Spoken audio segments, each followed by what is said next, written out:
जय माता दी। आज की कहानी है माता तारा रानी की। कहते हैं इस कथा को पूरा सुनने मात्र से सभी मनोकामनाएं पूर्ण होती हैं। माँ भगवती को मनाने वालों में से एक राजा स्पर्श भी थे। वो दिन रात उनकी पूजा अर्चना में लीन रहते थे। राजा को किसी चीज की कमी नहीं थी, बस उन्हें बच्चे की ख्वाहिश थी। सालों से बच्चा न होने के कारण राजा कुछ निराश रहा करते थे। एक दिन राजा की भक्ति से खुश होकर माँ भगवती ने सपने में आकर उसे 2 बेटी होने का वरदान दिया। आशीर्वाद मिलने के कुछ समय बाद राजा के घर एक बेटी पैदा हुई।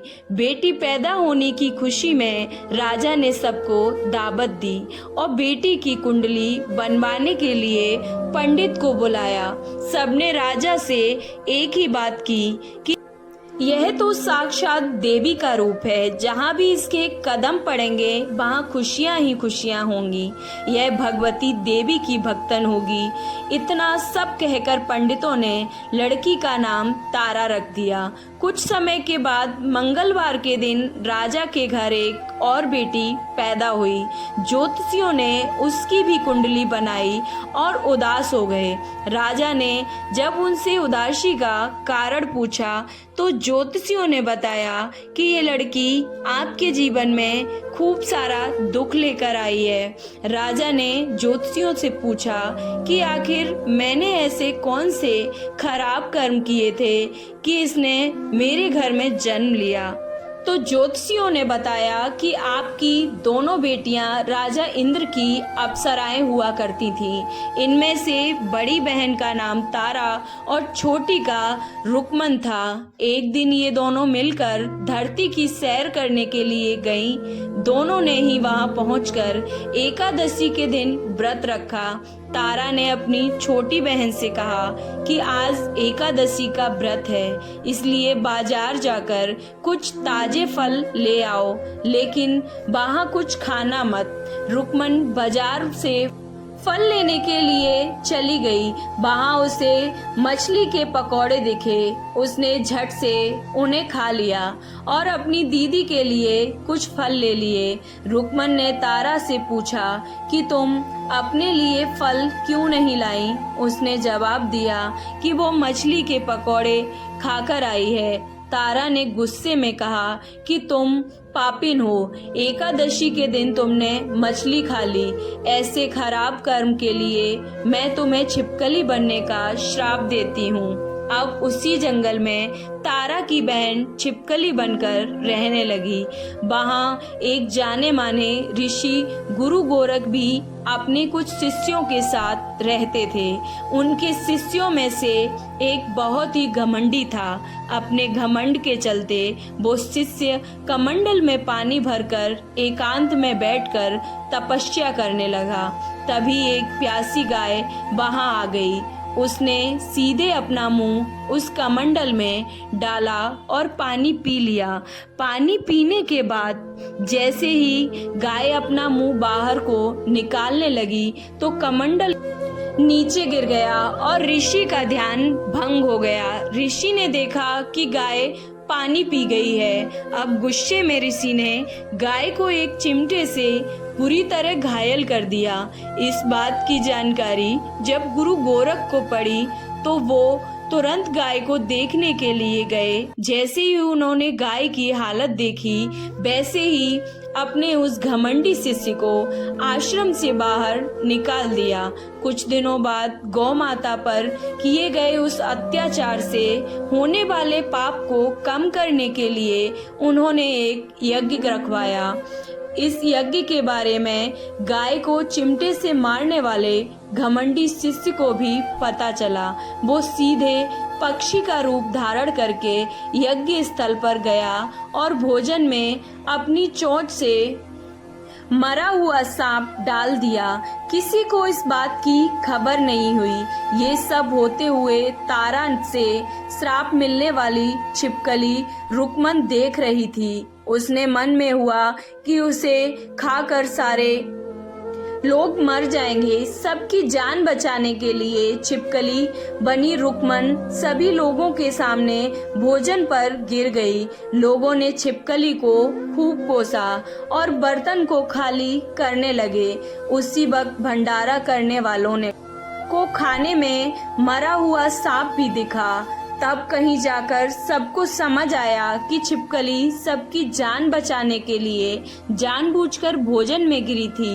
एक छिपकली होने के बावजूद भी इतने अच्छे विचार होने की वजह से यज्ञ में मौजूद सारे महत्वपूर्ण लोगों ने कहा कि हमें इस छिपकली की मुक्ति के लिए प्रार्थना करनी चाहिए।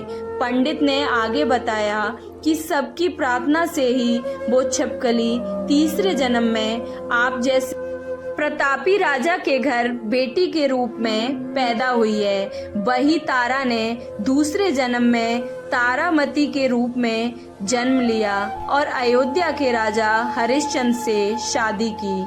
इतना सब बातें कहने के बाद पंडितों ने राजा स्पर्श को रुकमन को मारने की सलाह दी। इस बात पर राजा बोले, मैं किसी बेटी को कैसे मार सकता हूँ, ऐसा करना पाप होगा। फिर ज्योतिषियों ने कहा कि एक संदूक में सोना चांदी लगवाकर उसके अंदर लड़की को रख देना और संदूक को पानी में बहा देना। उसमें लगा हुआ सोना चांदी देखकर लोग नदी से संदूक जरूर निकालेंगे और लड़की की जान बच जाएगी। अब राजा ने ज्योतिषियों ने बताया ठीक वैसा ही किया। नदी में सोना चांदी जड़ा हुआ संदूक देखकर काशी के पास ही एक भंगी ने उसे बाहर निकाल लिया। उसके कोई संतान नहीं थी, इसलिए उसने संदूक के अंदर की लड़की को पालने का फैसला लिया। उसे भंगी व उसकी पत्नी ने खूब प्यार से पाला और रुक्को नाम रख दिया। बड़ी होते ही दोनों ने रुक्को की शादी करवा दी। रुक्को की सासू माँ तारामती और राजा हरिश्चंद्र के महल में साफ सफाई करने का काम किया करती थी। कुछ दिनों के बाद रुक्को की सासू माँ बीमार हो गईं। उनकी जगह रुक्को वहाँ काम करने लगी। तारामती ने उसे देखा और पुराने जन्म के पुण्य के कारण पहचान लिया और उससे कहा कि तुम मेरे साथ बैठ जाओ। रुक्को ने बोला कि मैं तो भंगिन हूँ, इसलिए आपके पास नहीं बैठ सकती। तब तारावती ने उसे बताया कि तुम पूर्व जन्म में मेरी ही बहन थी। तुमने एकादशी के व्रत के दिन मछली खा ली थी और मैंने तुम्हें दंड देते हुए छिपकली बना दिया। अब तुम्हें दोबारा मनुष्य जन्म मिला है, तो इस जन्म में माँ वैष्णो की पूजा करके पुण्य कमा लो। माँ की पूजा से तुम्हारी सारी इच्छाएं पूरी होगी। तारामती की इस बात को सुनने के बाद रुक्को माँ वैष्णो से एक बेटे के लिए प्रार्थना करती है और कहती है कि अगर उसकी मनोकामना पूरी हुई तो वो अपने घर में माँ वैष्णो की पूजा करेगी और जागरण कराएगी। माँ वैष्णो देवी उसकी प्रार्थना सुन लेती हैं और उसे बेटा होता है। पुत्र प्राप्ति के बाद रुक्को उसकी देखभाल और लाड़ दुलार में माँ वैष्णो देवी की पूजा कराना भूल जाती है। ऐसा होते होते 5 साल बीत गए और फिर एक दिन उस बच्चे को चेचक यानी माता निकल आई। बच्चे की ऐसी स्थिति देखकर परेशान रुक्को अपने पिछले जन्म की बहन तारामती के घर जाकर उन्हें इस समस्या के बारे में बताती है।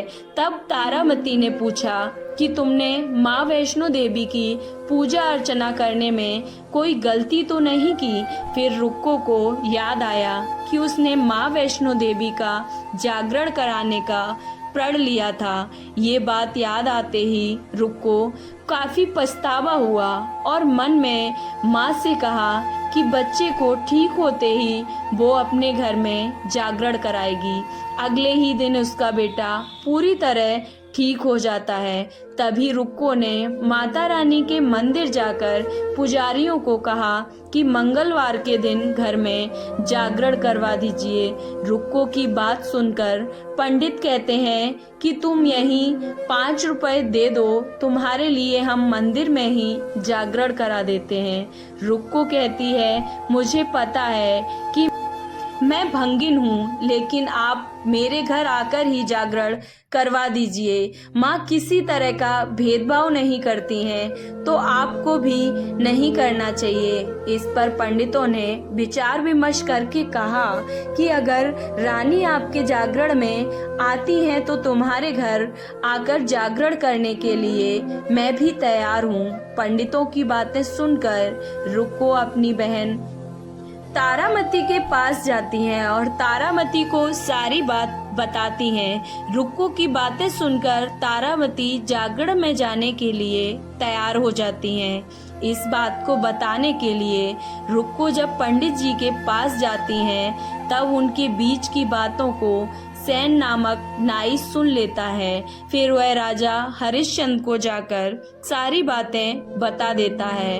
राजा के मन में हुआ कि रानी को नीची जाति वालों के घर जागरण में नहीं जाना चाहिए। इसी वजह से वो अपनी उंगली काट लेते हैं, जिससे उन्हें नींद ना आए और रानी जागरण में ना जा सके।